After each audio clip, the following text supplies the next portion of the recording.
In the legal world, there is a combination of forces that feed a corrupt and suffocating legal system for attorneys.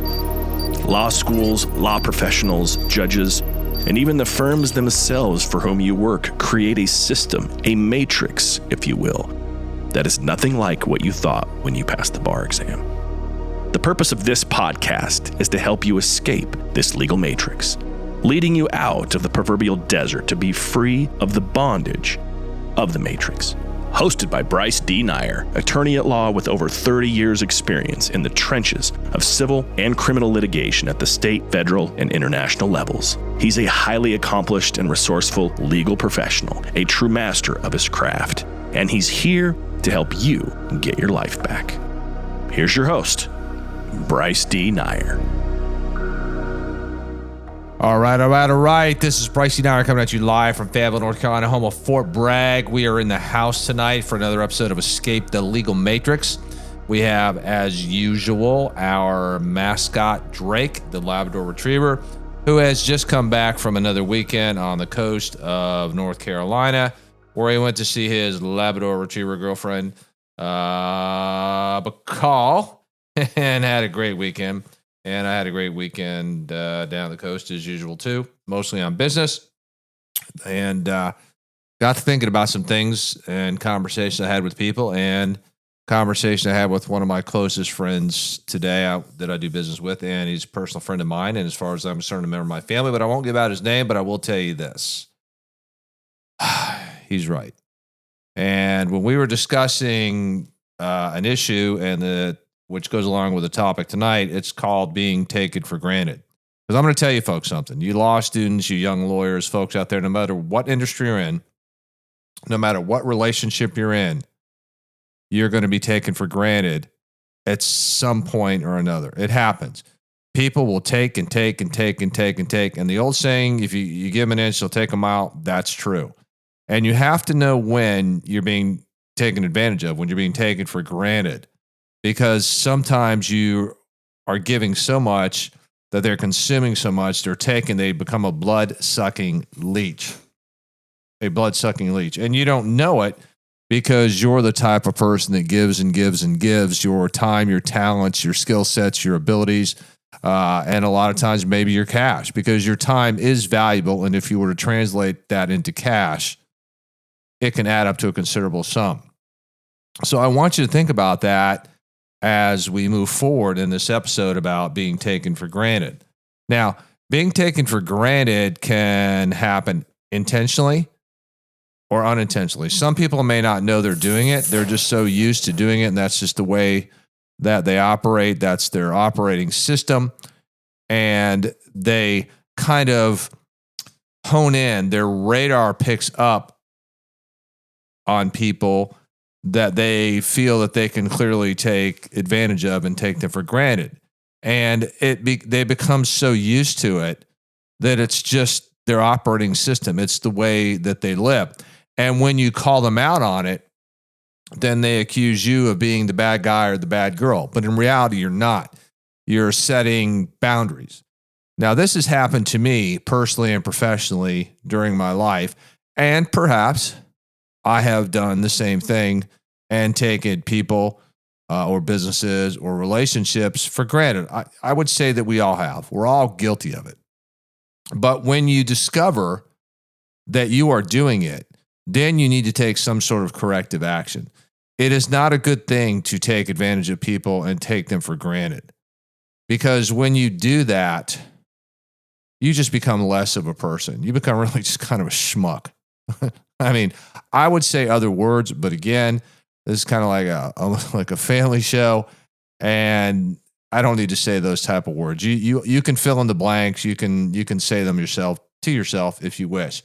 But quite frankly, when people do that and they take others for granted, they take advantage of, and they knowingly do that, that's probably one of the worst type of relationships or friendships or marriages or whatever it is that you can be a part of.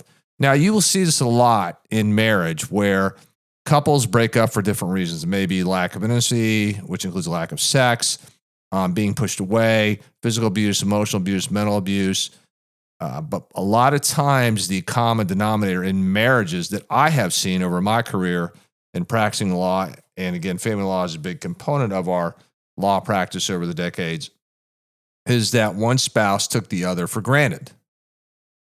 And sometimes both took each other for granted. And when that happens, when you take somebody for granted, or you're taken for granted, taken advantage of, whichever way that relationship goes, at some point, it begins to severely weaken the foundation of the relationship to which you participate. It crumbles, the foundation crumbles. Rome is burning to the ground. Where there's smoke, there's a fire. And once you get that crack in the foundation of trust, it just goes like wildfire until it's like an earthquake, and it just swallows up everything, consumes everything in its path like an earthquake. So I want you to think about that as you're going through this. Are you being taken for granted right now, or are you taking somebody for granted? Because I'll tell you, it happens every day. And when I was talking to my close friend, there was no doubt in my mind that in some of the business situations that he has been in, that he was taken for granted. And his time and his talents were taken for granted. And that's just not a good thing. When people come forward and they have a valuable skill set, a valuable service, they should be compensated for that, whether it's money or whether it's maybe trading services. Like, for example, if somebody wants to hire me for legal, maybe they own a plumbing business. I'm like, hey, if you will fix this plumbing issue at our office or at my house, I'll trade you service. And it needs to be a fair deal, a quid pro quo. It has to be fair and on the up and up. But if either side takes the other for granted in a power grab over the money issue, that's not a good thing. So again, as you law students continue in your studying, eventually, as we've talked about on prior episodes, you're going to graduate, you're going to take the bar. See, that's just an academic test. When you get out there in that real world, in that legal matrix, and you're litigating and you're representing clients, you're dealing with judges and whoever you are dealing with, whether it's a company or a person, no matter who it is, the minute you start taking it for granted, the minute you start taking advantage of them, I'm going to tell you something. They're going to log that in their permanent memory bank. And what goes around comes around. This has happened to me as a lawyer, where I've done and given and given and given, only to be slapped in the face. And I got to tell you, that word done, D-O-N-E, that's where I'm at with some of the relationships with some of my colleagues. I'm just done. I'm not going to be taken for granted. I'm not going to be taken advantage of. I'm just not going to allow it to happen. I'm going to draw the line in the sand. I'm going to set boundaries, and I'm going to put a stop to it. Because if you don't put a stop to somebody taking you for granted or taking advantage of you, then basically you're offering your services, your time and your energy, and you're giving it away instead of being properly compensated. There's nothing wrong with building a business. There's nothing wrong with having value. There's nothing wrong with making money. There's nothing wrong with offering these valuable skill sets and services and getting paid for them. Cheating people is wrong. Taking advantage of people is wrong. Taking people for granted is wrong. But when they're doing it to you, when you're offering something, you're offering you what you've learned, those skill sets, you should be properly compensated, because not everybody has the ability to do what you do, and what you do has value no matter what it is, whether it's, being on wait staff at a restaurant to answering the phones. I mean, these type of key positions that are not AI. Sometimes I just hate AI too, to where it's human on human, communication and contact. The good people that are just savvy at that, at communicating, connecting, are the ones that close the deals. And your first impression of any company or any business is when you first meet somebody, that first point of contact. And if you feel in this conversation in business or personal relationship that you're being taken for granted or you're being taken advantage of, that's not going to go over well, because your spidey senses, your radar, your warning radar, it's going to go off. The sirens in your head are going to start beeping, and the alarms are going off, and you're going to know it.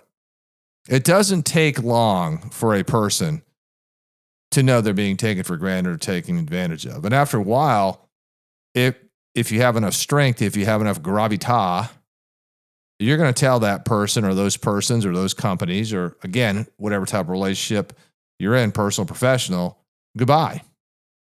You're going to send them on their way. You're going to send them packing and tell them don't let the door hit them in the six on the way out. Because once you do that, you're going to garner respect because people are going to understand that you're not going to be taken for granted and you're not going to be taken advantage of. And in talking with my great friend today, I told him, like, dude, there's no doubt in my mind you were taken for granted. You know, you just were. And he knows that.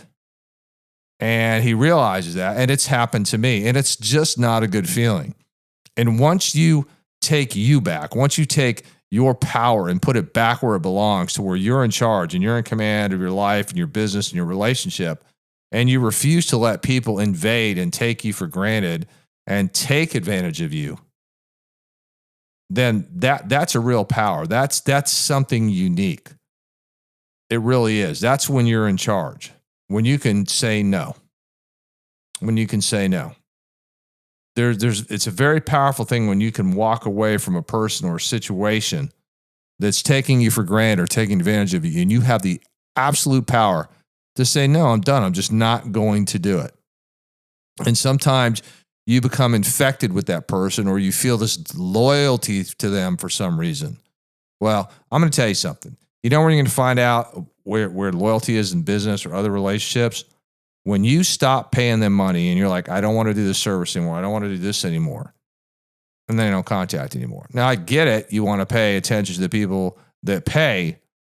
But sometimes when you have these type of relationships and people just cut you off because they don't see any value in you except just for getting money, that's going to come back and bite you. It's going to bite them.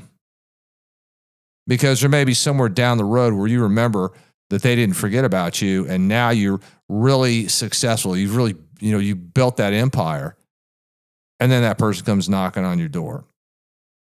But when they abandon you, then it's a problem. It reminds me of, and I'll say this, when Tiger Woods years ago had this incident with his now ex-wife. And all these things were coming to light about his relationships. And anyway, and then all these sponsors just started dumping all over, started dumping him as if he was just trash. But all those years, his I'm making all the money for them for ads and marketing and the products and stuff. And he was like, now we don't even know who you are. Well, that came back to bite him because that guy weathered the storm and got back on the horse and went riding again. And some people just realized, hey, man, we shouldn't have taken it for granted. The same thing happened to Mel Gibson. When he had the script and the idea of making The Passion of the Christ, Hollywood's just like, no, man, we ain't touching Jesus, God, just get away from us. And you know how Hollywood is.